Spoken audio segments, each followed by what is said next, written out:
बिना मेहनत के कुछ नहीं मिलता दोस्तों। कुदरत चिड़िया को खाना जरूर देता है लेकिन घोंसले में नहीं। नमस्कार दोस्तों, आज मैं लेकर आया हूं एक महा मैराथन वीडियो। आज की इस वीडियो में हम हल करेंगे 60 MCQ और इसके अंतर्गत आज जानेंगे शिक्षण विधियां, शिक्षण सूत्र, शिक्षण के कौशल, कंप्यूटर, सूचना का अधिकार अधिनियम, अनुशासन और शिक्षक के गुण एवं दोष से संबंधित अति महत्वपूर्ण परीक्षा उपयोगी प्रश्न और उनके आंसर। आपको मेरा सुझाव है कि आप इस वीडियो को अवश्य देखिए, क्योंकि यहां से बार बार परीक्षा में पूछे जाते रहे हैं और आज के ये प्रश्न विभिन्न परीक्षाओं में पूछे गए प्रश्न पत्रों से कलेक्ट किए गए हैं। आइए शुरू करते हैं आज की इस वीडियो को।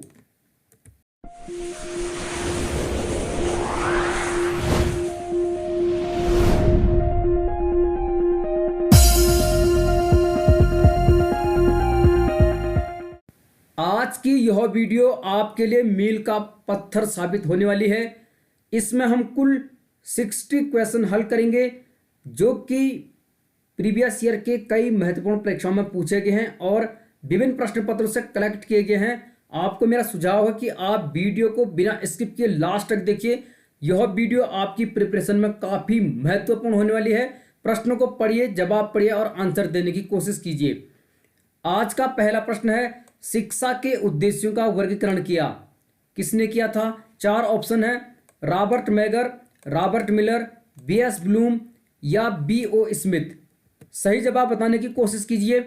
प्रश्न का सही उत्तर है ऑप्शन नंबर 3, B.S. ब्लूम, यानी बेंजामिन सैमुअल ब्लूम ने 1956 में शिक्षा के उद्देश्यों का वर्गीकरण किया था और इन्होंने शिक्षा के 3 उद्देश्य बताए थे, ज्ञानात्मक, भावात्मक और क्रियात्मक। इस प्रकार इस प्रश्न का सही जवाब है ऑप्शन नंबर 3। वीडियो को लास्ट तक देखिए, अति महत्वपूर्ण प्रश्नों को इसमें शामिल किया गया है। दूसरा प्रश्न है, कक्षा में बच्चों को स्वाधीन अध्ययन प्रोजेक्ट देना एक उदाहरण है। यदि आप कक्षा में बच्चों को स्वतंत्र अध्ययन करने के लिए कोई प्रोजेक्ट देते हैं तो वह किसका उदाहरण होगा? खोज विधि का, प्रेरणा विधि का, स्वाध्याय विधि का या व्याख्यान विधि का? बताने की कोशिश कीजिए इस प्रश्न का जवाब। प्रश्न का सही उत्तर है ऑप्शन नंबर 1, खोज विधि का। ठीक है, और खोज विधि को ही ह्यूरिस्टिक विधि भी कहते हैं या अनुसंधान विधि भी इसे कहा जाता है।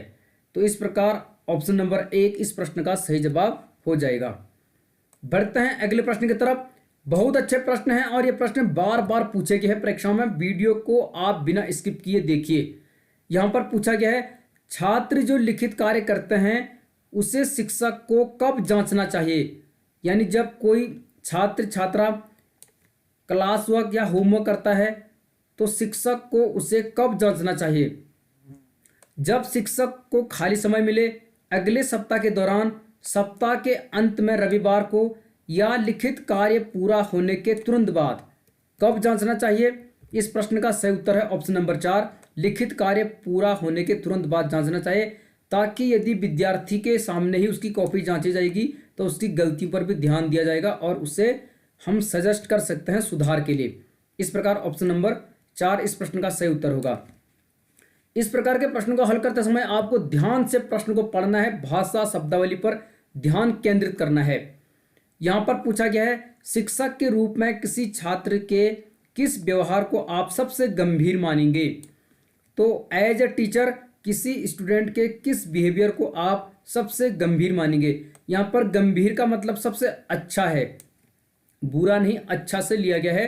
पहला है गृह कार्य पूरा न करना, पढ़ाई के समय कक्षा में दूसरे छात्रों से बात न करना, पढ़ाई में कुछ सुस्त होना या कक्षा में बहुत से प्रश्न पूछना। किसको आप सबसे गंभीर छात्र मानेंगे? इस प्रश्न का सही उत्तर है ऑप्शन नंबर 2, पढ़ाई के समय कक्षा में दूसरे छात्रों से बात न करने वाले विद्यार्थी को आप एज ए टीचर सबसे गंभीर छात्र मानेंगे। क्योंकि यदि कोई छात्र पढ़ाई के दौरान दूसरे छात्रों से बात नहीं करेगा तो वह आपकी कक्षा को अच्छे से समझ पाएगा, और यदि छात्र आपके पढ़ाने के वक्त दूसरों से बात नहीं कर रहे हैं, इसका मतलब वो आपकी टीचिंग पर ध्यान दे रहे हैं और आप एक सफल शिक्षण कर रहे हैं। इस प्रकार ऑप्शन नंबर 2 इस प्रश्न का सही उत्तर हो जाएगा। ध्यान से देखिए प्रश्न को और पढ़िए, जवाब देने की कोशिश कीजिए।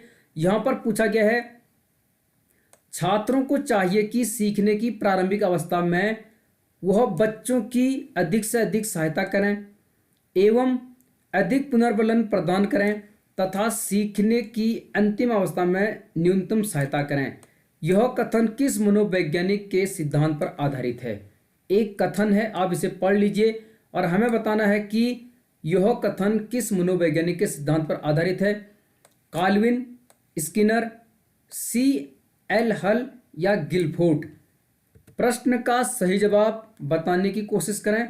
सही उत्तर है इस प्रश्न का ऑप्शन नंबर 3, ठीक है, यानी C.L. हल।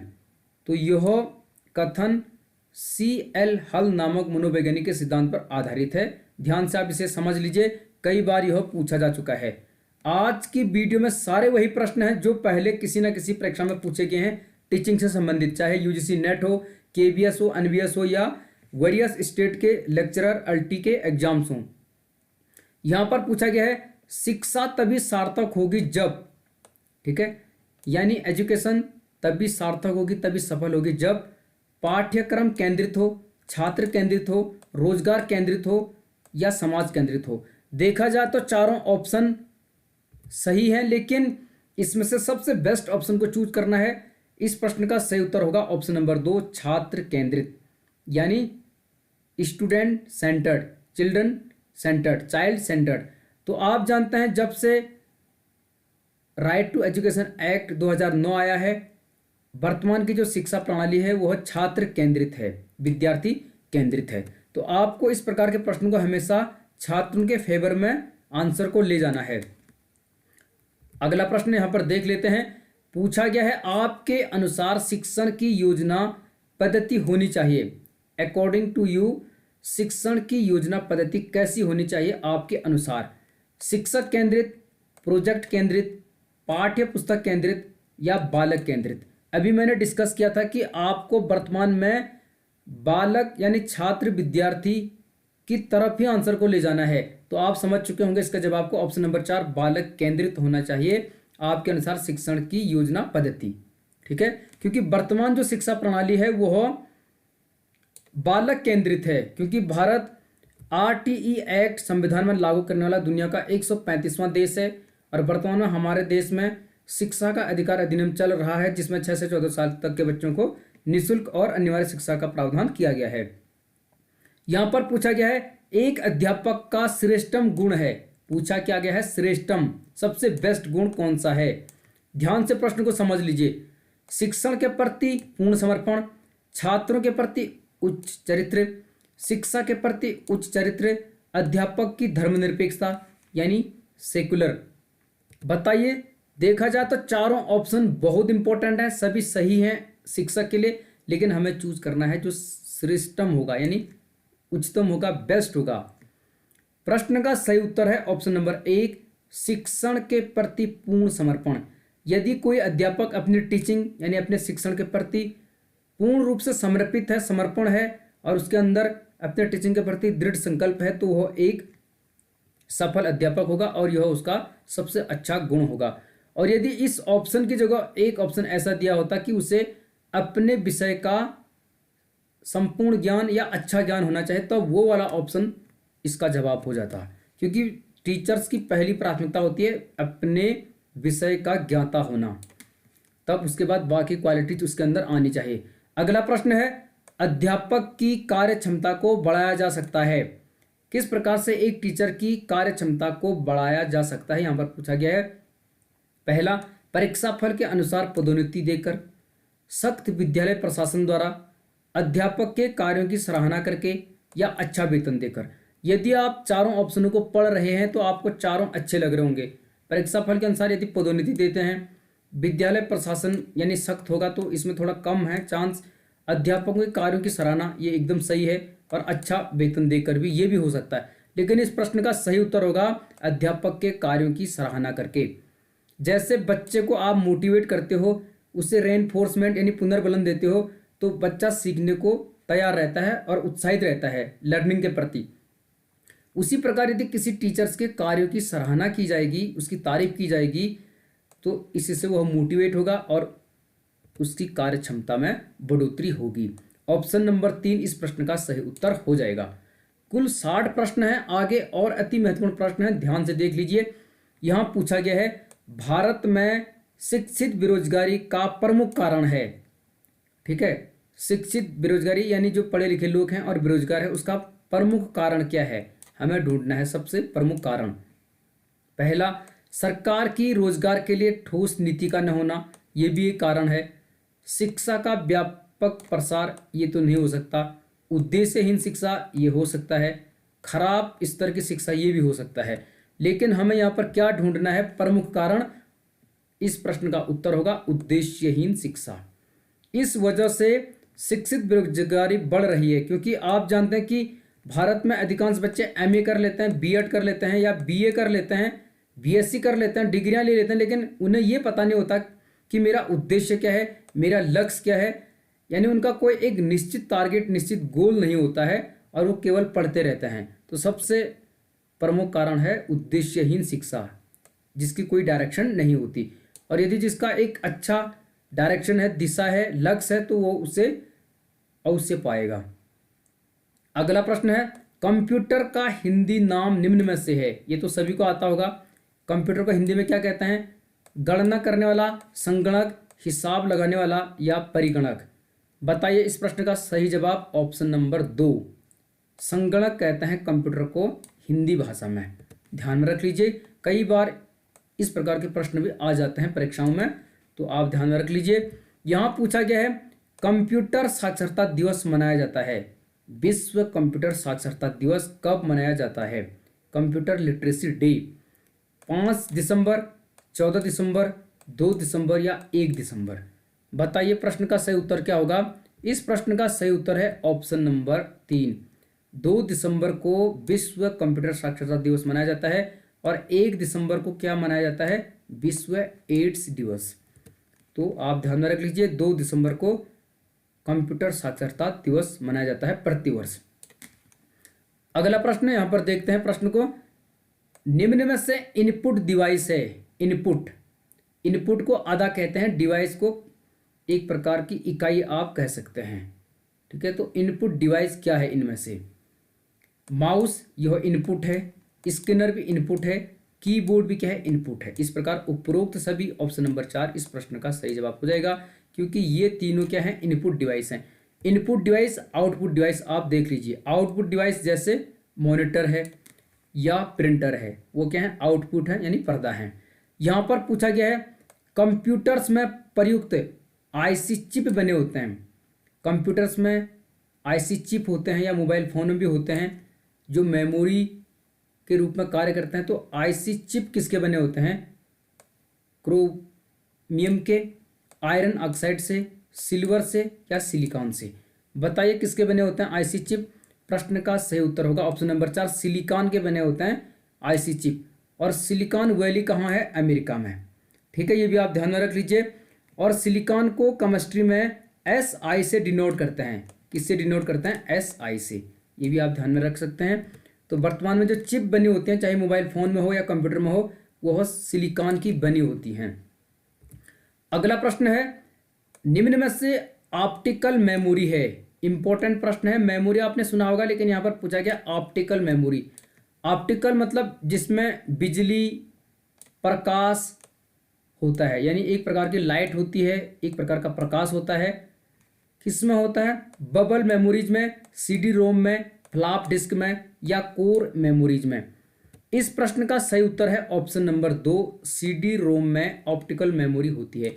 जब आप अपने कंप्यूटर में या लैपटॉप में CD डालते हो तो CD यूज करते समय एक लाइट जलती है, एक बत्ती जलती है, जिसे हम क्या कहते हैं? ऑप्टिकल मेमोरी, जिसकी वजह से वह उसे रीड कर सकता है। ठीक है, तो आप ध्यान में रख लीजिए, CD रोम ऑप्टिकल मेमोरी है। ये प्रश्न बहुत बार पूछा जा चुका है। बढ़ते हैं अगले प्रश्न की तरफ। इस प्रश्न को पढ़िए, जवाब दीजिए।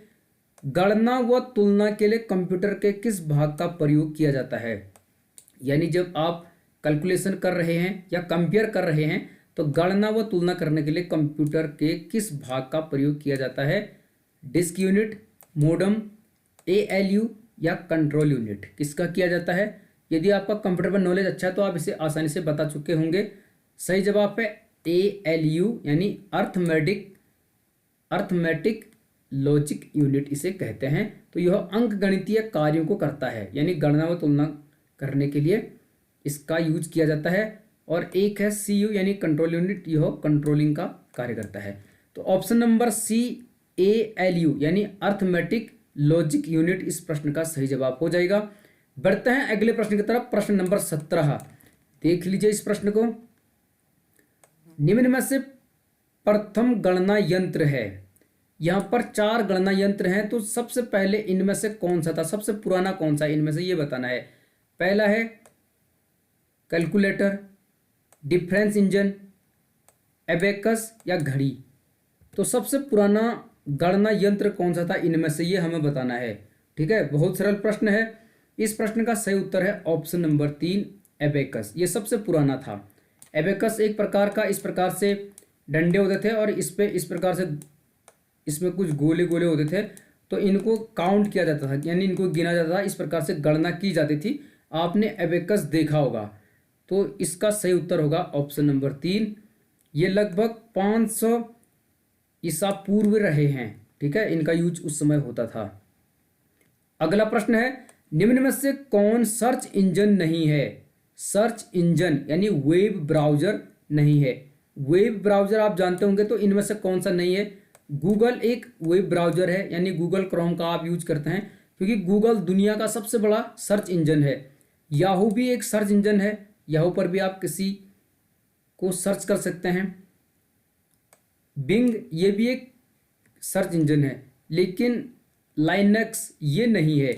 यह क्या है? एक विंडोज है। जिस प्रकार से आपने Windows 2010, Windows 95, Windows 98, Windows XP सुना होगा, उसी प्रकार से लाइनक्स भी क्या है? एक ऑपरेटिंग सिस्टम है। क्या है? एक ऑपरेटिंग सिस्टम, यानी एक प्रकार की विंडो है। ठीक है, बाकी गूगल, याहू और बिंग ये क्या हैं? सर्च इंजन हैं, अर्थात वेब ब्राउजर हैं। समझ चुके होंगे आप प्रश्न के जवाब को।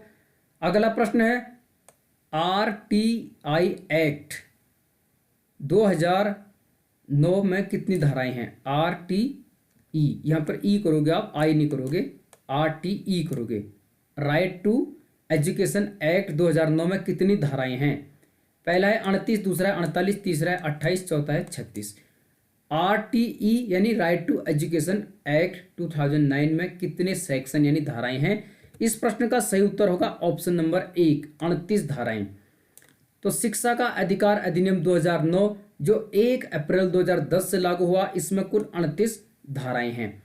इससे संबंधित कई प्रश्नों पर हमने कल की वीडियो में डिस्कस किया था। यदि आपने वह वीडियो नहीं देखी है तो इस वीडियो के डिस्क्रिप्शन में उसका लिंक दिया गया है, आप उस पर क्लिक करके देख सकते हैं। बहुत महत्वपूर्ण वीडियो है। अगला प्रश्न है, निम्न में से कौन शिक्षण कौशल नहीं है?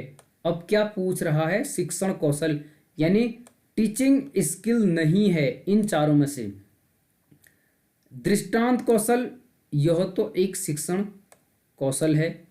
श्यामपट्ट कौशल, यह भी एक कौशल है। पुनर्बलन कौशल, यह भी एक कौशल है। विशिष्ट से सामान्य की ओर, यह शिक्षण का कौशल नहीं है, बल्कि ये क्या है? शिक्षण सूत्र है, यानी शिक्षण की युक्ति है। तो ध्यान में रख लीजिए, आपको शिक्षण कौशल, शिक्षण विधियां, शिक्षण सूत्र, शिक्षण की युक्तियां, इनमें स्पष्ट अंतर पता होना चाहिए। विशिष्ट से सामान्य की ओर क्या है? एक शिक्षण सूत्र है, यानी शिक्षण युक्ति है। अगला प्रश्न, निम्न में से कौन एक संवैधानिक निकाय नहीं है? अब क्या पूछ रहा है? संविधान निकाय नहीं है, कॉन्स्टिट्यूशनल बॉडीज नहीं है। संवैधानिक निकाय क्या होते हैं? ऐसे निकाय यानी ऐसी संस्थाएं जिनका उल्लेख संविधान में है, जो भारत का संविधान है, यदि उस किताब के अंदर जिनका उल्लेख है तो वो कहलाएंगे संवैधानिक निकाय, और जिनका उल्लेख उसमें नहीं है वो कहलाएंगे गैर संवैधानिक निकाय। यहां पर क्या पूछा गया है कि संवैधानिक निकाय कौन सा नहीं है? इन चारों में से निर्वाचन आयोग ये तो संवैधानिक निकाय है क्योंकि इसके बारे में संविधान में लिखा गया है। अनुसूचित जातियों के लिए राष्ट्रीय आयोग, इसका भी उल्लेख है क्योंकि SC ST OBC आयोग का गठन संविधान में स्पष्ट किया गया है। केंद्रीय सूचना आयोग, इसका उल्लेख संविधान में नहीं है, तो यह क्या है, गैर संवैधानिक है। और भाषाई अल्पसंख्यक वर्गों के लिए विशेष अधिकारी, इसका भी उल्लेख संविधान में किया गया है। लेकिन केंद्रीय सूचना आयोग, इसका उल्लेख संविधान में नहीं किया गया है। सूचना का अधिकार अधिनियम 2005 आपने सुना है, यानी राइट टू इंफॉर्मेशन एक्ट। तो केंद्रीय सूचना आयोग का गठन इसी के अंतर्गत किया गया है 2005 में, लेकिन सूचना का अधिकार अधिनियम 2005 संवैधानिक निकाय नहीं है। ठीक है, बशर्ते वो एक्ट है लेकिन संविधान में उसका उल्लेख नहीं है। यहाँ पर मैंने संवैधानिक निकाय यानी कॉन्स्टिट्यूशनल बॉडीज को दिया है, आप इन्हें ध्यान रख लीजिए क्योंकि यहाँ से हर बार लगभग प्रश्न बनता रहता है। ये संवैधानिक निकाय हैं, अर्थात इनका उल्लेख भारतीय संविधान में किया गया है किसी न किसी भाग, किसी न किसी अनुच्छेद के अंतर्गत। जैसे निर्वाचन आयोग, संघ लोक सेवा आयोग यानी UPSC, राज्य लोक सेवा आयोग जिसे स्टेट पब्लिक सर्विस कमीशन कहते हैं, जैसे UKPSC है, उत्तराखंड लोक सेवा आयोग, इसका भी उल्लेख संविधान में होगा। वित्त आयोग, इसका गठन है। अनुसूचित जाति के लिए राष्ट्रीय आयोग, अनुसूचित जनजातियों के लिए राष्ट्रीय आयोग यानी SC ST आयोग का गठन है। भाषाई अल्पसंख्यक वर्गों के लिए विशेष अधिकारी, इसका भी उल्लेख संविधान में है। भारत का नियंत्रक एवं महालेखा परीक्षक जिसे कैग कहते हैं, कंप्ट्रोलर एंड ऑडिटर जनरल, तो उसका भी उल्लेख संविधान में है। अनुच्छेद दिए गए हैं उससे संबंधित 148 आप जानते हैं। अगला, भारत के महान्यायवादी, यह भारत का सबसे बड़ा विधि अधिकारी होता है, तो इसका भी उल्लेख संविधान में है। और राज्य का महाधिवक्ता, जो कि राज्य का सबसे बड़ा विधि अधिकारी होता है यानी कानूनी अधिकारी होता है, तो महाधिवक्ता, महान्यायवादी, इनका उल्लेख भारतीय संविधान में किया गया है। ये सारे क्या है, संवैधानिक निकाय हैं, संवैधानिक बॉडीज हैं। ध्यान में रख लीजिए, कई बार इन्हीं में से प्रश्न को पूछा जाता है, कई प्रश्नों में इनकी भाषा को बदलकर प्रश्नों का निर्माण किया जाता है। अगला प्रश्न यहाँ पर पूछा गया है, निम्न में कौन गैर संवैधानिक निकाय नहीं है। अभी हमने क्या पढ़ा था, संवैधानिक निकाय, अब क्या है, गैर संवैधानिक निकाय। गैर संवैधानिक कौन होंगे, जिनका उल्लेख संविधान में नहीं है। योजना आयोग या नीति आयोग, यह तो गैर संवैधानिक है क्योंकि संविधान में योजना आयोग या नीति आयोग के बारे में कुछ नहीं लिखा गया है। दूसरा, राष्ट्रीय विकास परिषद यानी नेशनल डेवलपमेंट काउंसिल, ठीक है, इसका भी उल्लेख संविधान में नहीं है। राज्य सूचना आयोग, इसका भी उल्लेख नहीं है। लेकिन राज्य का महाधिवक्ता, जो कि राज्य का सबसे बड़ा विधि अधिकारी होता है, इसका उल्लेख संविधान में किया गया है। तो यहां पूछा क्या गया था, गैर संवैधानिक निकाय नहीं है, तो राज्य का महाधिवक्ता नहीं है क्योंकि यह क्या है, संवैधानिक निकाय है, गैर संवैधानिक नहीं है। और ऊपर के जो 3 हैं ये तो ऑलरेडी क्या हैं, गैर संवैधानिक निकाय हैं क्योंकि इनका उल्लेख संविधान में नहीं है। यहाँ पर मैंने गैर संवैधानिक निकायों की लिस्ट दी है, यानी नॉन कॉन्स्टिट्यूशनल बॉडीज आप इन्हें कहोगे, इनका उल्लेख भारतीय संविधान में नहीं है। जैसे योजना आयोग, अब इसकी जगह क्या आ गया, नीति आयोग। राष्ट्रीय विकास परिषद, राष्ट्रीय मानवाधिकार आयोग, ठीक है, नेशनल ह्यूमन राइट कमीशन कहते हैं। फिर राज्य मानव अधिकार आयोग, स्टेट ह्यूमन राइट कमीशन। केंद्रीय सूचना आयोग कहते हैं जिसे जो सूचना का अधिकार अधिनियम था उसके अंतर्गत इसकी व्यवस्था की गई है, 2005 में इसका गठन किया गया था। और राज्य सूचना आयोग जो कि प्रत्येक राज्य में होता है। केंद्रीय सतर्कता आयोग जिसे CVC कहते हैं, सेंट्रल विजिलेंस कमीशन, इसका भी उल्लेख संविधान में नहीं है। केंद्रीय अन्वेषण ब्यूरो जिसे CBI कहते हैं, CBI, ठीक है, central bureau of investigation. Lokpal एवं लोकायुक्त, इसका भी उल्लेख संविधान में नहीं है। तो ये सभी क्या हैं, गैर संवैधानिक निकाय हैं यानी नॉन कॉन्स्टिट्यूशनल बॉडीज हैं, इनका संविधान में कोई उल्लेख नहीं किया गया है। ध्यान में रख लीजिए, प्रश्नों का निर्माण कई बार इन्हीं में से कर लिया जाता है। अगला प्रश्न है, यहां पूछा गया है, केंद्रीय मुख्य सूचना आयुक्त का कार्यकाल होता है। केंद्र में एक मुख्य सूचना आयुक्त होता है केंद्रीय सूचना आयोग में, तो उसका कार्यकाल यानी टेन्योर कितना होता है ये हमें यहाँ पर बताना है। 5 वर्ष या 70 वर्ष आयु जो भी पहले हो, 6 वर्ष या 65 वर्ष आयु जो भी पहले हो, 5 वर्ष या 65 वर्ष आयु जो भी पहले हो, या 6 वर्ष या 70 वर्ष आयु जो भी पहले हो। बताइए इस प्रश्न का सही उत्तर क्या होगा कि केंद्रीय मुख्य सूचना आयुक्त का कार्यकाल कितना होता है। प्रश्न का सही उत्तर है ऑप्शन नंबर 3, 5 वर्ष या 65 वर्ष आयु जो भी पहले हो। या तो उसकी एज 65 वर्ष होनी चाहिए या उसका कार्यकाल कितना होगा 5 वर्ष। जो भी इन दोनों में से पहले होगा वही उसका कार्यकाल माना जाएगा। ऑप्शन नंबर 3 इसका सही उत्तर हो जाएगा, 5 वर्ष या 65 वर्ष की आयु जो भी पहले हो। अगला प्रश्न है केंद्रीय सूचना आयोग की स्थापना की गई। ठीक है, बहुत सरल प्रश्न है, यानी सेंट्रल इंफॉर्मेशन कमीशन आप कह सकते हैं। इसकी स्थापना कब की गई, 2009 में, 2005 में, 2006 में या 2010 में। बहुत सरल प्रश्न है। सूचना का अधिकार अधिनियम 2005 में आया तो उसी के तहत केंद्र में केंद्रीय सूचना आयोग की स्थापना की गई। इस प्रकार 2005 ऑप्शन नंबर 2 इस प्रश्न का सही जवाब हो जाएगा। केंद्र में केंद्रीय सूचना आयोग होता है और राज्य में राज्य सूचना आयोग होता है, प्रत्येक राज्य में। यहाँ पूछा गया है राज्य सूचना आयोग के मुख्य सूचना आयुक्त एवं सदस्यों की नियुक्ति की जाती है। जिस प्रकार केंद्र में एक केंद्रीय मुख्य सूचना आयुक्त होता है उसी प्रकार राज्य सूचना आयोग में एक मुख्य सूचना आयुक्त और उसके साथ अन्य सदस्य होते हैं। तो इनकी नियुक्ति कौन करता है राज्य में, राज्यपाल द्वारा, राष्ट्रपति द्वारा, उच्च न्यायालय के मुख्य न्यायाधीश द्वारा या सुप्रीम कोर्ट के मुख्य न्यायाधीश द्वारा। कौन करता है इनकी नियुक्ति, सही जवाब होगा ऑप्शन नंबर 1 राज्यपाल।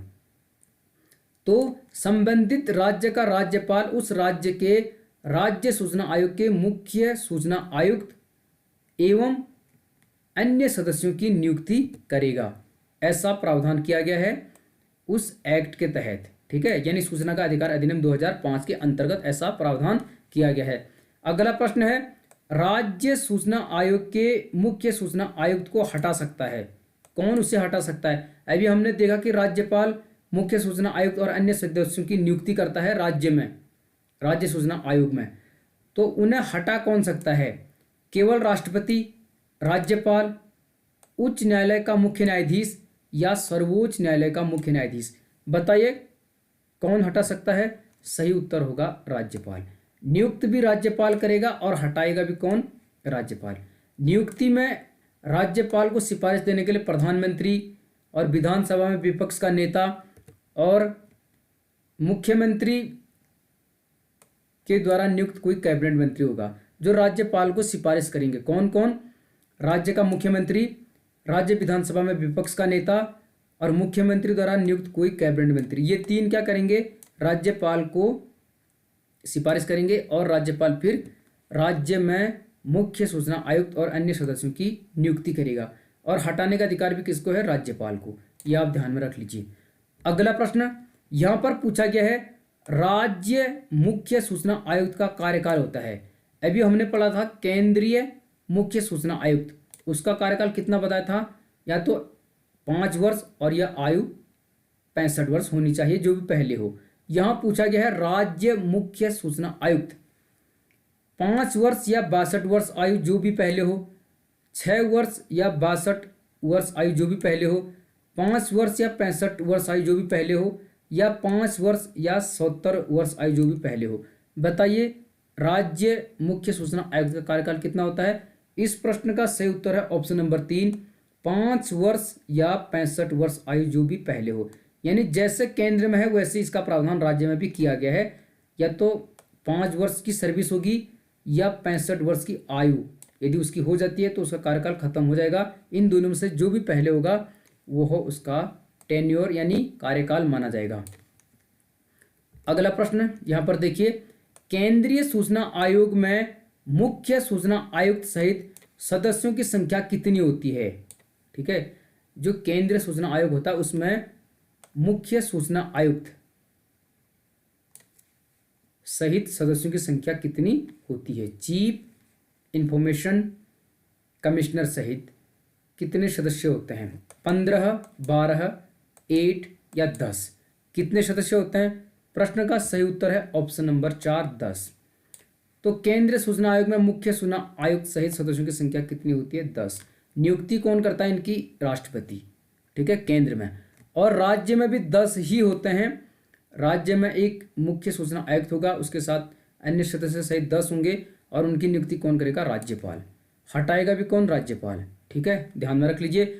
अगला प्रश्न है, ये प्रश्न बहुत बार पूछा जा चुका है परीक्षाओं में। भारत में लोकपाल एवं लोकायुक्त की स्थापना के लिए सर्वप्रथम संसद में विधेयक किस वर्ष प्रस्तुत किया गया था? विधेयक यानी बिल। आप जानते हैं भारत में वर्तमान में लोकपाल की नियुक्ति हो चुकी है।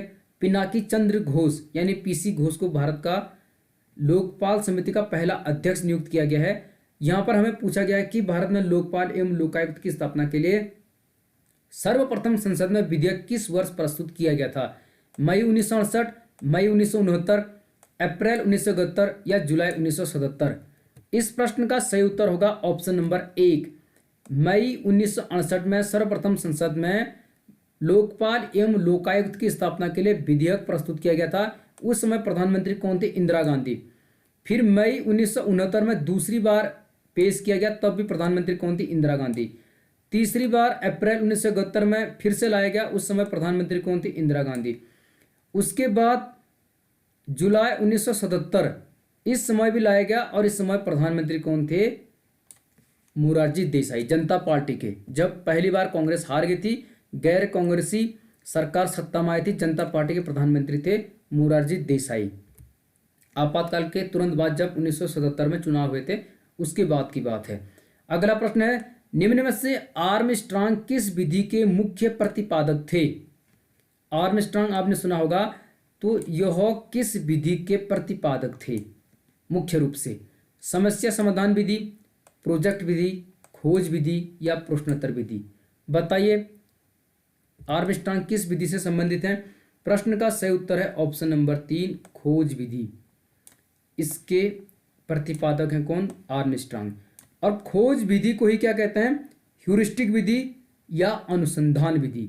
शोध विधि, अनुसंधान विधि, खोज विधि, ह्यूरिस्टिक विधि, इसके प्रतिपादक हम कौन मानेंगे? आर्मस्ट्रांग। ध्यान में रख लीजिए, इस प्रकार के प्रश्न कई बार पूछे जाते हैं। और यदि आपने इस प्रकार की वीडियोस देखनी है, शिक्षण विधियां और उनके जनक से संबंधित, तो मैंने उस पर वीडियो बना रखी है, आप उस वीडियो को वॉच कर लीजिए, उसका लिंक इस वीडियो के डिस्क्रिप्शन में है। अगला प्रश्न है, निम्नलिखित में से कौन सा यंत्र प्रक्षेपित सहायक सामग्री के अंतर्गत आता है? प्रक्षेपित सहायक सामग्री के अंतर्गत कौन सा यंत्र आता है इन चारों में से? श्यामपट्ट, ग्राफ, ग्लोब या OHP? OHP यानी ओवरहेड प्रोजेक्टर। सही उत्तर है ऑप्शन नंबर 4, OHP। यह प्रक्षेपित सहायक सामग्री के अंतर्गत आता है। OHP का पूर्ण रूप क्या है? Overhead projector. और इससे कठोर शिल्प भी लिखा जाता है कई बार हिंदी में, कठोर शिल्प, और अंग्रेजी में इसको क्या कहेंगे? हार्डवेयर। ठीक है, तो यह किसी छोटे वस्तु को बड़े साइज में दिखाता है एज ए प्रोजेक्टर। आपने B.Ed के टाइम पर यह अवश्य देखा होगा। तो यह क्या है? कठोर शिल्प है, कठोर उपागम है। ठीक है, और बाकी ये श्यामपट्ट, ग्राफ, ग्लोब ये दृश्य साधन है, दृश्य है। OHP भी दृश्य है, लेकिन यह क्या है? प्रक्षेपित सहायक सामग्री के अंतर्गत आता है, ध्यान में रख लीजिए। दृश्य, श्रव्य और श्रव्य दृश्य, आप इनको ध्यान में रख लीजिए। अगला प्रश्न है, परियोजना विधि का आवश्यक पद नहीं है। परियोजना विधि यानी प्रोजेक्ट मेथड, तो इसका आवश्यक पद कौन सा नहीं है? क्या पूछा गया? नहीं है। प्रश्न को पूरा पढ़ना है ध्यान से। पहला, ज्ञात से अज्ञात की ओर, कार्यक्रम को क्रियान्वित करना, संपूर्ण कार्य का लेखा लिखना या यथासंभव सहायता करना। ठीक है, तो इनमें से कौन सा परियोजना विधि का आवश्यक पद नहीं है, यह हमें बताना है। इस प्रश्न का सही जवाब है ऑप्शन नंबर 1, ज्ञात से अज्ञात की ओर। यह परियोजना विधि का आवश्यक पद नहीं है। यदि आप किसी को कोई परियोजना दे रहे हैं, कोई प्रोजेक्ट दे रहे हैं, तो आपको उसमें यथासंभव सहायता करनी पड़ेगी उसकी, संपूर्ण कार्य का लेखा जोखा भी रखना पड़ेगा, और कार्यक्रम को क्रियान्वित भी करना पड़ेगा। तो ये तीनों तो इसके आवश्यक पद हैं, लेकिन ज्ञात से अज्ञात की ओर नहीं है। ठीक है, ये आप ध्यान में रख लीजिए। ज्ञात से अज्ञात की ओर क्या है, शिक्षण सूत्र है, शिक्षण की युक्ति है। अगला प्रश्न, किसने सीखने के 5 चरण या पद बताए थे। कई बार चरण लिखा जाता है, कई बार पद लिखा जाता है, तो किसने सीखने के यानी लर्निंग के 5 चरण बताए थे, जिसे पंचपदीय शिक्षण कहते हैं, पंचपदीय शिक्षण। फ्रोबेल ने, हर्बर्ट ने, प्लेटो ने या कमेनियस ने। बताइए इस प्रश्न का सही उत्तर क्या होगा। सही उत्तर है ऑप्शन नंबर 2, हर्बर्ट। ठीक है, हर्बर्ट ने दिया था पंचपदीय शिक्षण यानी सीखने के 5 चरण या 5 पद।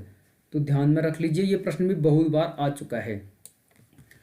अगला प्रश्न है, यहां पूछा गया है, किस विधि में अध्यापक सक्रिय व बालक निष्क्रिय रहता है। यानी कौन सी ऐसी विधि है, टीचिंग का ऐसा मेथड है जिसमें टीचर एक्टिव और बालक इनएक्टिव यानी निष्क्रिय रहता है और शिक्षक क्या रहता है, सक्रिय रहता है। अवलोकन, कहानी कथन, प्रश्नोत्तर या नाटकीकरण। बताइए किसमें टीचर एक्टिव रहेगा और बच्चा इनएक्टिव यानी निष्क्रिय रहेगा। इस प्रश्न का सही उत्तर है ऑप्शन नंबर 2, कहानी कथन। कहानी कथन विधि यानी व्याख्या विधि के अंदर ही यह आता है, यानी जो व्याख्यान विधि होती है, लेक्चरर मेथड, जो लेक्चर टीचर देता है, तो उसमें शिक्षक तो बोलता है, एक्टिव रहता है लेक्चर देते समय, कहानी सुनाते समय या व्याख्यान देते समय, लेकिन बच्चे निष्क्रिय रहते हैं, वो केवल सुनते हैं यानी वो इनएक्टिव रहते हैं। तो ऑप्शन नंबर 2 कहानी कथन इसका सही उत्तर हो जाएगा। कई बार यहाँ पे व्याख्यान विधि भी लिख सकता है, तो आप प्रश्न की भाषा को समझने की कोशिश करो। अगला प्रश्न यहाँ पर पूछा गया है, निम्न में से कौन सी व्याख्यान विधि का लाभ नहीं है। अभी क्या पूछा गया है, लाभ नहीं है। कौन सा नहीं है, व्याख्यान यानी लेक्चर मेथड का लाभ नहीं है इनमें से। यह छात्रों को प्रेरित करती है, हाँ ये तो करती है, इससे बच्चे मोटिवेट होते हैं, प्रेरित होते हैं।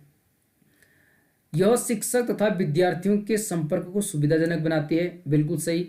यदि आप क्लास में लेक्चर दोगे, व्याख्यान दोगे, तो उससे बच्चों और आपके मध्य कनेक्टिविटी यानी संपर्क को सुविधा मिलेगी, आसानी से इंटरेक्ट हो सकते हैं आपस में।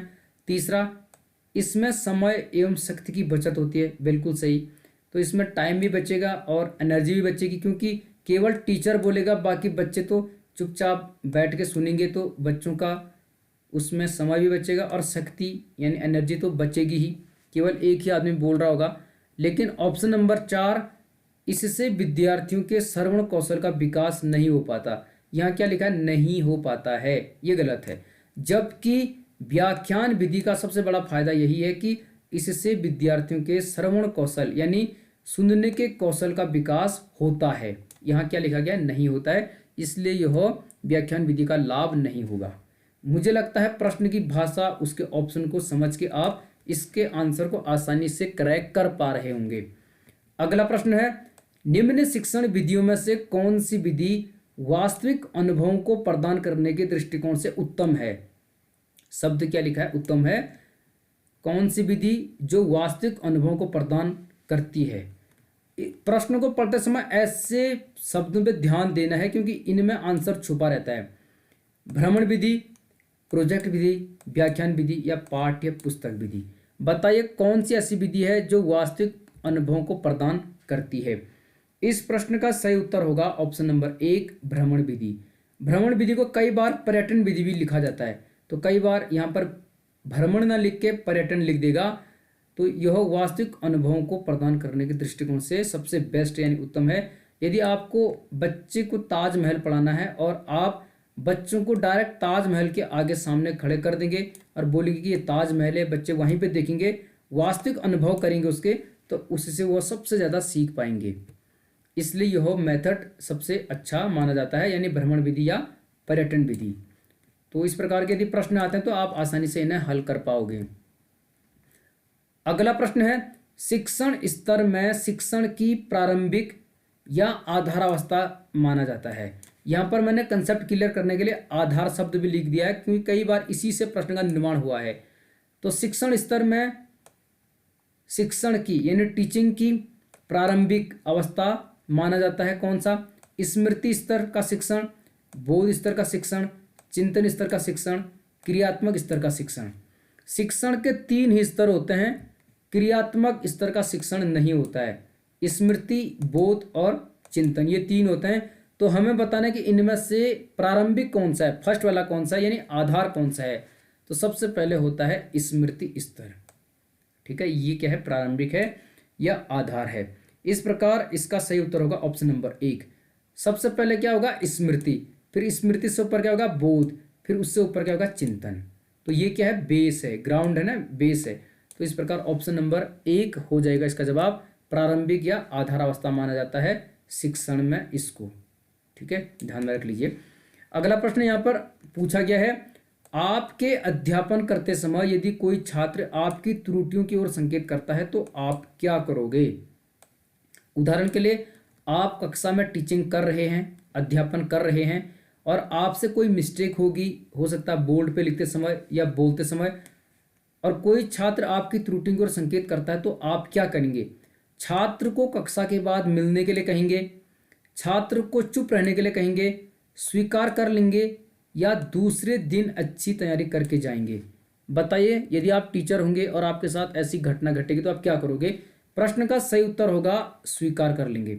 यदि आपसे कोई मिस्टेक हो जाती है क्लास में और कोई छात्र आपकी त्रुटि को संकेत करता है कि सर आपने गलत कर दिया है या मैडम आपने गलत लिख दिया, बोल दिया, तो आप उसे एक्सेप्ट करोगे, क्योंकि गलती स्वीकार करना सबसे बड़ी महानता है। ठीक है, तो हम ना तो बाद में मिलने के लिए कहेंगे, ना चुप रहने के लिए कहेंगे, बल्कि सबसे बेस्ट होगा हम स्वीकार कर लेंगे, क्योंकि गलती इंसान से ही होती है, चाहे शिक्षक हो या कोई भी गलती कर सकता है। अगला प्रश्न यहाँ पर क्या पूछा गया है, बीएस ब्लूम के सीखने के अनुभवों यानी लर्निंग डोमेन के संज्ञानात्मक पक्ष को व्यवस्थित कीजिए।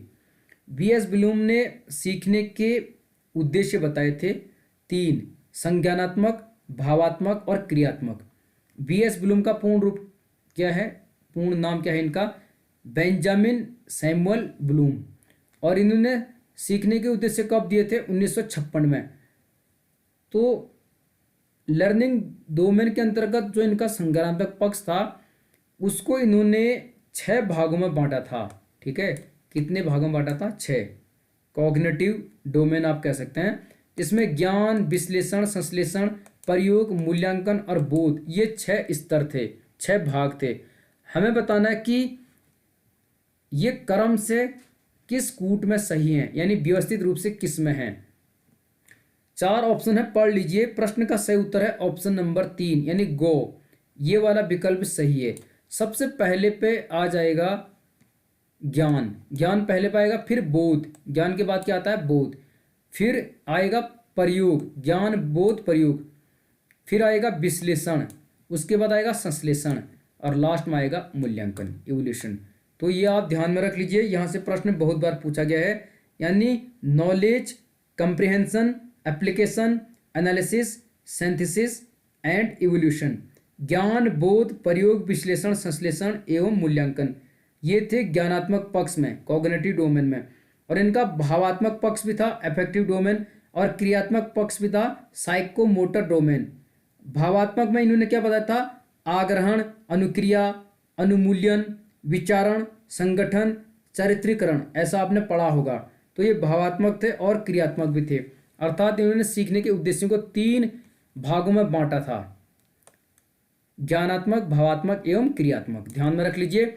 बढ़ते हैं अगले प्रश्न की तरफ। यहाँ पर पूछा गया है पाठ्यचर्या क्या है। एक होता है पाठ्यक्रम, ठीक है, और एक है पाठ्यचर्या। पाठ्यचर्या को अंग्रेजी में कहते हैं करिकुलम। एक है करिकुलम और एक है सिलेबस। सिलेबस छोटा होता है और करिकुलम बड़ा होता है। हमें बताना है पाठ्यचर्या है क्या है, शिक्षण पद्धति एवं पढ़ाई जाने वाली विषय वस्तु, कॉलेज का संपूर्ण कार्यक्रम, मूल्यांकन प्रक्रिया या कक्षा में प्रयुक्त पाठ्य सामग्री। बताइए करिकुलम या पाठ्यचर्या क्या है। इस प्रश्न का सही उत्तर है ऑप्शन नंबर 2, कॉलेज का संपूर्ण कार्यक्रम।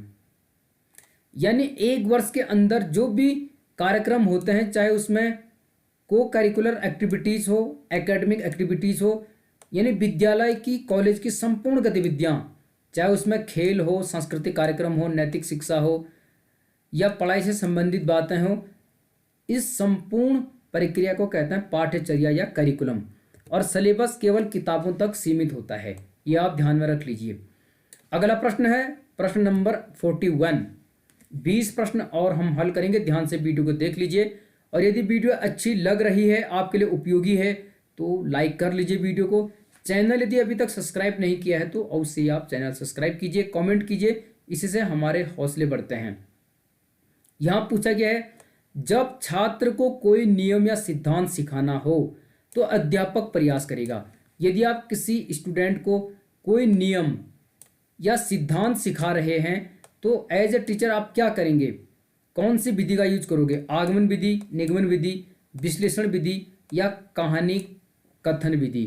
तो आपको ध्यान होना चाहिए कि कैसे आप इसका यूज करोगे। इस प्रश्न का सही उत्तर होगा ऑप्शन नंबर 1, आगमन विधि। ठीक है, जब आप किसी छात्र को कोई नियम या सिद्धांत सिखाना चाहते हो तो आप आगमन विधि का यूज करोगे। और आगमन विधि, निगमन विधि क्या होती है? आगमन विधि में पहले क्या होता है, उदाहरण दिया जाता है। आगमन विधि में पहले कोई उदाहरण दिया जाता है, उसके बाद नियम बताया जाता है, उसे कहना है आगमन विधि। तो जब आप किसी बच्चे को कोई नियम या सिद्धांत सिखाओगे तो पहले आप उदाहरण दोगे, फिर उसके बाद नियम सिखाओगे, तो इसलिए यहाँ पर क्या हो जाएगा, आगमन विधि। और निगमन विधि ठीक इसके उल्टा होता है। निगमन विधि में पहले आप नियम सिखाओगे, 9 से नियम और 9 से निगमन। तो निगमन विधि में पहले आप नियम सिखाते हो और बाद में उदाहरण देते हो, तो उसे कहते हैं निगमन विधि। लेकिन नियम या सिद्धांत सिखाने के लिए पहले आपको उदाहरण देना होगा, फिर आप नियम सिखाओगे, तो इसलिए यहाँ पर आगमन विधि सही जवाब हो जाएगा ऑप्शन नंबर 1। ठीक है, अगला प्रश्न है, श्यामपट्ट पर लिखते समय सबसे महत्वपूर्ण है। यदि आप श्यामपट्ट पर लिख रहे हैं, ब्लैक बोर्ड पर लिख रहे हैं, white board, black board, green board, कोई भी हो सकता है, तो सबसे महत्वपूर्ण क्या है? अच्छा लेख, लिखने में स्पष्टता, बड़े अक्षर या छोटे अक्षर? देखा जाए चारों इंपॉर्टेंट हैं, लेकिन यहां पर हमें बताना है सबसे महत्वपूर्ण। तो ये प्रश्न कई बार पूछा गया है और इसमें सबसे इंपॉर्टेंट माना गया है अच्छा लेख। अच्छा लेख होना चाहिए, लिखने में स्पष्टता भी होनी चाहिए, लेकिन सबसे उपयुक्त माना गया है अच्छा लेख। बाकी यदि बच्चे ज़्यादा दूर हैं तो आपको अक्षर बड़े बनाने होंगे, बच्चे नज़दीक हैं तो आपको अक्षर छोटे बनाने होंगे। ये श्यामपट्ट कौशल के गुण हैं। ठीक है, लेकिन इसमें ऑप्शन नंबर 1 इसका सही उत्तर होगा। प्रश्न की भाषा को समझना अनिवार्य है। अगला प्रश्न है, 17 प्रश्न और हल करने हैं, ध्यान से वीडियो को देख लीजिए। यहाँ पूछा गया है, बालक में सामाजिक भावना का विकास जन्मजात होता है। आप इस कथन से, एक कथन है, एक स्टेटमेंट है, कहा गया है कि बालक में सामाजिक भावना का विकास जन्मजात होता है।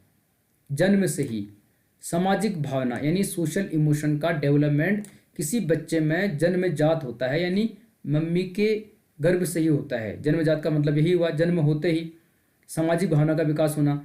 पूर्ण तो सहमत है, संभव तो सहमत है, असहमत है, कुछ सीमा तक सहमत है। ये प्रश्न बहुत बार आ चुका है। इस प्रश्न का सही उत्तर बताने की कोशिश करो।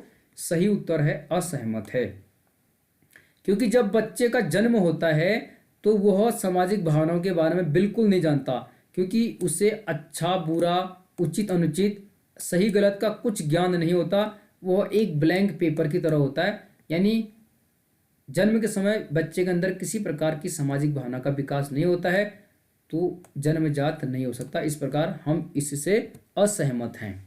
इस प्रकार आपको प्रश्न की भाषा को समझना है और सही जवाब को हिट करना है।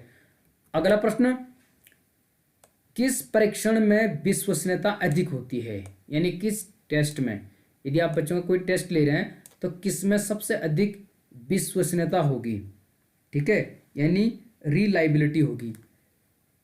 निबंधात्मक परीक्षण में, संक्षिप्त प्रश्न में, वस्तुनिष्ठ परीक्षण में या दीर्घ प्रश्न परीक्षण में? निबंधात्मक यानी ऐसे टेस्ट, संक्षिप्त प्रश्न यानी शॉर्ट टाइप आंसर क्वेश्चन, वस्तुनिष्ठ प्रश्न यानी बहुविकल्पीय मल्टी चॉइस ऑप्शन, जैसे कि ये प्रश्न खुद बहुविकल्पीय है, या दीर्घ प्रश्न परीक्षण लॉन्ग आंसर टाइप क्वेश्चन। इस प्रश्न का सही उत्तर होगा ऑप्शन नंबर 3, वस्तुनिष्ठ परीक्षण में सबसे अधिक विश्वसनीयता होती है। यदि हमने कहा कि भारत की राजधानी है, और 4 ऑप्शन दिए और उसमें एक दिल्ली है, तो दिल्ली पर अगर क्लिक किया तो इसका मतलब वो सबसे शुद्ध है, सबसे सही है, सबसे विश्वसनीय है। तो इस प्रकार वस्तुनिष्ठ परीक्षण सबसे अच्छा होगा, ऑप्शन नंबर 3। ठीक है, अगला प्रश्न है शिक्षा का सबसे बड़ा उद्देश्य है। फिर क्या पूछा गया, सबसे बड़ा, हमें ध्यान रखना है यहाँ पर, सबसे बड़ा उद्देश्य छात्र धन कमा सकें, ज्ञानार्जन कर सकें, बेहतर जीवन जी सकें, सम्मान पा सकें। देखा जाए तो चारों ऑप्शन इंपॉर्टेंट हैं, लेकिन हमें ढूंढना क्या है, सबसे बड़ा उद्देश्य इन चारों में से। तो सबसे बड़ा उद्देश्य क्या होगा, सबसे बड़ा उद्देश्य होगा ज्ञान अर्जन करना। जब बच्चा ज्ञान अर्जित कर लेगा तो उससे उसे बेहतर जीवन मिलेगा, उससे सम्मान भी मिलेगा और वो धन भी कमा सकता है। तो इस प्रकार ऑप्शन नंबर 2 इसका सही उत्तर हो जाएगा। आपको ध्यान से प्रश्न को पढ़ना है, भाषा समझनी है प्रश्न की, हड़बड़ाहट नहीं करना है, आप जवाब सही कर पाओगे। यहाँ पूछा गया है छात्र उस शिक्षक को पसंद करते हैं जो, यानी स्टूडेंट्स उस टीचर को लाइक करते हैं, पसंद करते हैं जो समस्याएं सुनता है, नाराज नहीं होता, समय का पाबंद है, सुंदर है। देखा जाए तो बच्चों के लिए चारों गुण हैं अच्छे टीचर्स के लिए, लेकिन इस प्रश्न का सबसे बेस्ट आंसर होगा, वो होगा समस्याएं सुनता है। तो जो टीचर बच्चों की यानी छात्र छात्राओं की समस्या को सुनेगा उसे बच्चे सबसे अधिक पसंद करते हैं। ठीक है, उनकी प्रॉब्लम को समझेगा, सुनेगा और उनका सॉल्यूशन करेगा, उनके समाधान करने की कोशिश करेगा, तो बच्चे उस टीचर को सबसे अधिक पसंद करते हैं। ठीक है, ऑप्शन नंबर 1 इस प्रश्न का सही उत्तर हो जाएगा। यदि आप टीचर हैं या टीचर बनने जा रहे हैं तो आप इसे अवश्य महसूस करोगे अपने विद्यालय में, अपनी कक्षा में। यहाँ पूछा गया है राष्ट्रीय साक्षरता मिशन यानी नेशनल लिटरेसी मिशन निम्न में से किसकी देन है, किसके टाइम पर शुरू हुआ, किसकी देन है। ये शुरू हुआ था राजीव गांधी के समय, तो राजीव गांधी का प्रधानमंत्री थे। आप आंसर को अब हिट कर सकते हैं। कोठारी आयोग 1964-66 इस समय तो नहीं थे, ये गलत ऑप्शन है। राधा कृष्ण नायक 1948-1949 इसमें भी नहीं थे। राष्ट्रीय शिक्षा नीति 1986 इस समय राजीव गांधी थे, क्योंकि इंदिरा गांधी की हत्या हुई थी 31 अक्टूबर 1984, उसके बाद राजीव गांधी प्रधानमंत्री बने। तो यह राष्ट्रीय शिक्षा नीति 1986 की देन है, क्या, राष्ट्रीय साक्षरता मिशन। बाकी मुदालियार आयोग यानी माध्यमिक शिक्षा आयोग 1952-53 में यह गठित हुआ, तो ये भी इसका जवाब नहीं हो सकता है। तो ऑप्शन नंबर 3 राष्ट्रीय शिक्षा नीति 1986 इस प्रश्न का सही उत्तर होगा। राष्ट्रीय साक्षरता मिशन 5 मई 1988 को इसकी शुरुआत हुई थी। ठीक है, अगला प्रश्न है बालक में व्यक्तिगत शैक्षिक विभिन्नता का प्रमुख कारण है। कोई बच्चा है यानी स्टूडेंट है, बालक है, उसमें व्यक्तिगत शैक्षिक विभिन्नता का प्रमुख कारण क्या है, कि वो शैक्षिक रूप से उसमें विविधता है या विभिन्नता है। वंशानुक्रम, वातावरण, बुद्धि का अंतर, वंशानुक्रमण तथा वातावरण। बताइए किस प्रकार से व्यक्तिगत भिन्नता आती है।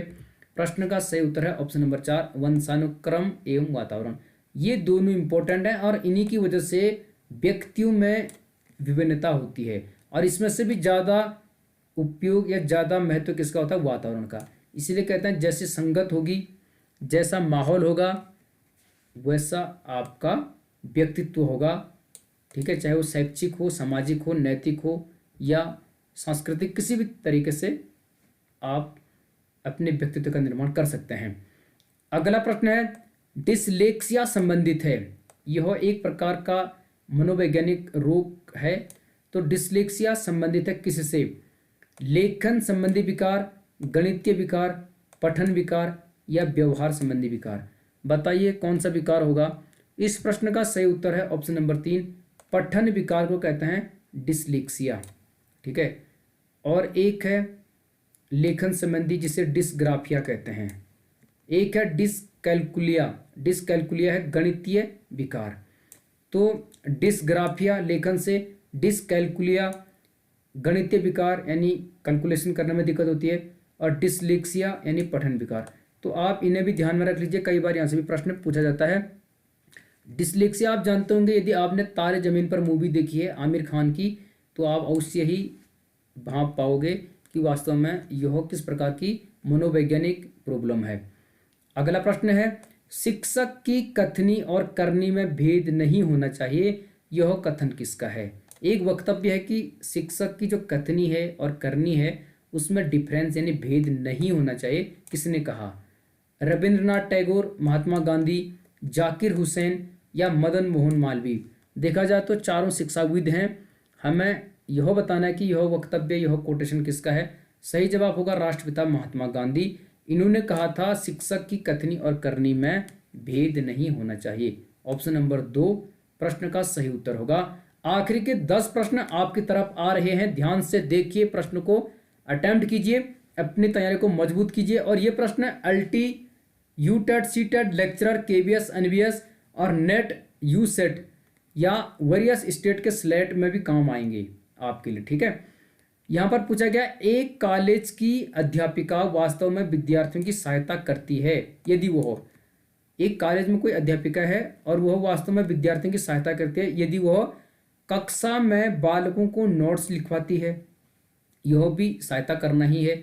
मूल्यांकन में निष्पक्ष है, विद्यार्थियों को प्रश्न पूछने के लिए प्रोत्साहित करती है या पाठ्यक्रम समय से पूर्व पूरा करती है। देखा जाए तो चारों हैं, लेकिन हमें सबसे बेस्ट ऑप्शन को चूज करना है। सही उत्तर होगा विद्यार्थियों को प्रश्न पूछने के लिए प्रोत्साहित करती है। तो सबसे बड़ी सहायता वही होती है किसी टीचर की, यदि आप बच्चे को प्रश्न पूछने के लिए प्रोत्साहित कर पा रहे हैं, ठीक है, उत्साहित कर पा रहे हैं प्रश्न पूछने के लिए, ठीक है। तो ये बहुत इंपॉर्टेंट हो जाएगा आपके लिए। और आपका प्रयास भी होना चाहिए कि बच्चा आपकी कक्षा में प्रश्न पूछे। या कई बार आप ऐसा भी कर सकते हैं कि भारत की राजधानी मुंबई है, तो वहाँ पर बच्चे यदि ध्यान दे रहे होंगे तो डायरेक्ट बोलेंगे कि सर या मैडम आपने गलत बोल दिया, भारत की राजधानी मुंबई या कोलकाता नहीं है बल्कि दिल्ली है। तो वो आपसे प्रश्न पूछेंगे, ठीक है। तो इस प्रकार ये जवाब आपका सही हो जाएगा। अगला प्रश्न यहाँ पर क्या पूछा गया है, कक्षा नायक का चयन करते समय अध्यापक को किस बात को ध्यान में रखना चाहिए? कक्षा नायक यानी क्लास मॉनिटर, ठीक है। तो क्लास मॉनिटर या कक्षा नायक का चयन करते समय अध्यापक को यानी टीचर को किस बात का ध्यान रखना चाहिए? छात्र की बौद्धिक क्षमता को, यानी उसका बौद्धिक स्तर अच्छा है बुरा है, क्या इसको ध्यान में रखना चाहिए? या छात्र की शैक्षिक उपलब्धि को, इसके अतिरिक्त अन्य छात्रों की पसंद को, या छात्र की अनुशासन के प्रति निष्ठा को? चारों ऑप्शन इंपॉर्टेंट है, थोड़ा सा वीडियो पॉज करके जवाब देने की कोशिश करो। प्रश्न का सही उत्तर है ऑप्शन नंबर, बताइए क्या होगा? 4, छात्र की अनुशासन के प्रति निष्ठा को। आप देखोगे बच्चे को कि इस बच्चे की, इस छात्र की, इस छात्रा की अनुशासन के प्रति पूर्ण निष्ठा है और यह अपने आप में अनुशासित है, तो आप उसे कक्षा नायक बना सकते हो। या कई बार ऐसा भी होता है कोई बच्चा अनुशासनहीन है, अनुशासनहीनता करता है, आप उसे भी मॉनिटर बना सकते हो, क्योंकि मॉनिटर बनाने से उसके ऊपर जिम्मेदारियां आएगी और हो सकता है वो सुधर जाए। क्योंकि जिम्मेदारियां अगर संभालना सीखेगा तो जो क्लास में उसका अनुशासनहीनता का स्तर था वो सुधर सकता है। अगला प्रश्न है, मनोविश्लेषण विचारधारा का प्रमुख प्रवर्तक किसे माना जाता है? यह प्रश्न भी बहुत बार पूछा जा चुका है। तो मनोविश्लेषण विचारधारा का प्रमुख प्रवर्तक कौन थे, किसे माना जाता है? थॉर्नडाइक को, B.F. स्किनर को, सिगमंड फ्राइड को या फ्रोबेल को? मुझे लगता है आप इस प्रश्न का उत्तर समझ चुके होंगे। सही उत्तर है ऑप्शन नंबर 3, सिगमंड फ्राइड। तो मनोविश्लेषण सिद्धांत इन्होंने दिया था, यह विचारधारा इनकी थी, तो इसके प्रवर्तक यही थे। और इन्होंने इद, ईगो और सुपर ईगो इसे बताया था, ठीक है। आपने पढ़ा होगा, यदि आपने B.Ed किया है या D.Led किया है तो आपने अवश्य सिगमंड फ्राइड का मनोविश्लेषण वाद का सिद्धांत पढ़ा होगा, यह विचारधारा आपने पढ़ी होगी। यहाँ पूछा गया है, सिगमंड फ्राइड ने जो मनोविश्लेषण का सिद्धांत दिया है उसमें उन्होंने मन की तुलना किससे की है? मानव मस्तिष्क या मानव मन की तुलना उन्होंने किससे की है अपने मनोविश्लेषण सिद्धांत के अंतर्गत? मछली से, मानव के मस्तिष्क से, पानी में तैरते हुए हिमखंड से या उपरोक्त में से कोई नहीं? बताइए किससे किया है? प्रश्न का सही उत्तर है ऑप्शन नंबर 3, पानी में तैरते हुए हिमखंड से तुलना की है सिगमंड फ्राइड ने मानव मस्तिष्क की या मानव के मन की अपने मनोविश्लेषण सिद्धांत के अंतर्गत। इस प्रकार ऑप्शन नंबर 3 इस प्रश्न का सही जवाब हो जाएगा। लास्ट के 6 प्रश्न बचे हैं। मुझे लगता है ये वीडियो आपको अच्छी लगी होगी। वीडियो को लास्ट तक देखिए ताकि आप इस प्रकार के प्रश्नों को कभी अपने जीवन में गलत ना कर सकें। यहाँ पूछा गया है शिक्षण में भिन्न भिन्न शिक्षण विधि का प्रयोग करने से क्या होता है। ठीक है, यदि आप टीचिंग कर रहे हैं और अपने टीचिंग में अलग अलग शिक्षण विधियों का प्रयोग करते हैं तो उससे क्या होगा, छात्रों का ध्यान केंद्रित रहता है। एकदम सही। यदि आप अलग अलग टीचिंग मेथड यूज करोगे तो बच्चे ध्यान केंद्रित करेंगे, छात्रों को भली प्रकार समझ में आता है। बिल्कुल सही। यदि आप प्रोजेक्टर से, भ्रमण विधि से, व्याख्यान विधि से अनेक तरीके से पढ़ाओगे तो बच्चों को समझ में अच्छे से आएगा। कक्षा की पढ़ाई रोचक बन जाती है, यानी बच्चे इंटरेस्ट लेते हैं। इस प्रकार उपरोक्त सभी ऑप्शन नंबर 4 इस प्रश्न का सही जवाब हो जाएगा, क्योंकि भिन्न भिन्न शिक्षण विधियों का प्रयोग करने से उपरोक्त तीनों फायदे होंगे बच्चों को, यानी तीनों लाभ होंगे। अगला प्रश्न है, पूछा गया है छात्रों को पहले कोई सामान्य नियम बताकर उसके उस नियम के उदाहरण देकर नियम की पुष्टि करने की विधि को कहते हैं। यानी पहले आपने सामान्य नियम बताया और उसके माध्यम से उदाहरण देकर नियम की पुष्टि की, तो इस विधि को क्या कहते हैं? निगमन विधि, संश्लेषण से विश्लेषण विधि, आगमन विधि या अनुभव से तर्क की विधि। बताइए प्रश्न का सही उत्तर क्या होगा। इस प्रश्न का सही जवाब है ऑप्शन नंबर क्या होगा, 1 निगमन विधि। ठीक है, तो जब आप पहले नियम बता दोगे और बाद में उदाहरण बताओगे तो उससे कहेंगे निगमन विधि। 9 से निगमन, 9 से नियम। और यदि आप पहले उदाहरण बताओगे और बाद में नियम बताओगे तो उससे कहेंगे आगमन विधि। आगमन विधि, निगमन विधि, आप इसे ध्यान में रख लीजिए। आखिरी के 4 प्रश्न बचे हैं, ध्यान में रखो प्रश्न को और हल करने की कोशिश करो। किसी पाठ को पढ़ाने में शिक्षक को सबसे अधिक प्रश्न किस चरण में पूछना चाहिए? यदि आप किसी चैप्टर को, किसी लेसन को टीच कर रहे हैं तो सबसे अधिक प्रश्न आपको किस चरण में पूछने चाहिए, किस भाग में पूछने चाहिए? विकास चरण में, पुनरावृत्ति चरण में, प्रस्तावना चरण में या इनमें से कोई नहीं? बताइए किस चरण में आप बच्चों से सबसे अधिक प्रश्न पूछोगे? प्रश्न का सही जवाब है विकास चरण में। ठीक है, यानी जब आपने पूरा चैप्टर पढ़ा दिया तो आप फिर फर्स्ट से लास्ट तक प्रश्नों को बच्चों से पूछ सकते हैं। सबसे कम प्रश्न पूछने चाहिए प्रस्तावना चरण में, क्योंकि प्रस्तावना चरण का मतलब क्या होता है, बच्चों को उस टीचिंग टॉपिक की तरफ ले जाना। ठीक है, और पुनरावृत्ति में भी आप उतने प्रश्न नहीं पूछोगे, विकास चरण में आप ज्यादा प्रश्न पूछ पाओगे। अगला प्रश्न है, यहां पूछा गया है एक अच्छी पाठ योजना में सबसे अधिक समय दिया जाना चाहिए। क्या है? एक अच्छी पाठ योजना में सबसे अधिक समय दिया जाना चाहिए किसको? गृह कार्य को, भूमिका को, विषय के प्रस्तुतिकरण को या छात्रों की शंकाओं के निवारण को। तो जब आप लेसन प्लान बना रहे हैं तो उसमें आप सबसे अधिक समय किसको दोगे? इस प्रश्न का सही उत्तर है ऑप्शन नंबर 3 विषय के प्रस्तुतिकरण को। यानी जो कंटेंट आप पढ़ा रहे होंगे उसके प्रेजेंटेशन को यानी प्रस्तुतिकरण को आप सबसे अधिक समय देंगे, क्योंकि मुख्य मकसद आपका क्या है, उस कंटेंट को, उस विषय को बच्चों तक आसानी से पहुंचाना ताकि वो उसे समझ पाएं। ठीक है, तीनों स्तर पर, स्मृति स्तर पर, ठीक है, चिंतन स्तर पर। अगला प्रश्न है, लॉर्ड मैकाले ने शिक्षा संबंधी अपनी सिफारिश कब की थी? लॉर्ड मैकाले का नाम सुना होगा। तो शिक्षा संबंधी अपनी सिफारिश कब की थी? 1909 में, 1835 में, 1885 में, 1882 में। बताइए इस प्रश्न का सही उत्तर क्या होगा। प्रश्न का सही जवाब है ऑप्शन नंबर 2 1835 में लॉर्ड मैकाले ने शिक्षा संबंधी अपनी सिफारिश की थी। आज का आखिरी प्रश्न ये रहा आपकी स्क्रीन पर। यहां पूछा गया है किंडरगार्टन शिक्षा प्रणाली में शिक्षक का स्थान होता है। किंडरगार्टन यानी केजी मेथड कहते हैं। तो इसमें शिक्षक का स्थान क्या होता है? आपने play school, nursery, LKG, UKG सुना होगा, इन्हें किंडरगार्टन कहते हैं।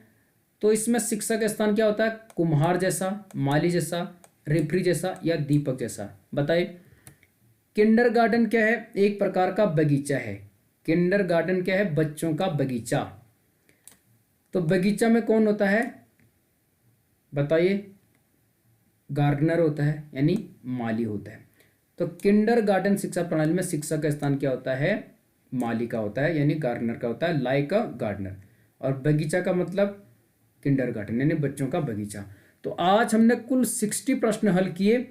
जो सभी प्रश्न शिक्षण विधियां, शिक्षण सूत्र, शिक्षण कौशल, कंप्यूटर, शिक्षा के गुण दोष, अनुशासन आदि से जुड़े थे और सूचना का अधिकार, राजनीति विज्ञान के भी इसमें प्रश्न थे। मुझे लगता है ये वीडियो आपको काफ़ी अच्छी लगी होगी और इससे आपको काफ़ी हेल्प मिली होगी। इस वीडियो को आप लास्ट तक देख लीजिए। तो यदि ये वीडियो आपने पूरी देखी है तो आप बताइए कि डिसलेक्सिया रोग किससे संबंधित है? डिसलेक्सिया रोग किससे संबंधित है? इस प्रश्न का जवाब अवश्य बताइए। मिलते हैं अगली वीडियो में, और इसके साथ ही आपको मेरी तरफ से बहुत बहुत शुभकामनाएं। आपका बहुत बहुत आभार, और खुश रहो, मस्त रहो, अपने लक्ष्य को जितने जल्दी हो सके बेहतरीन से बेहतरीन तरीके से प्राप्त कर लो। बहुत बहुत धन्यवाद। All the best, good luck.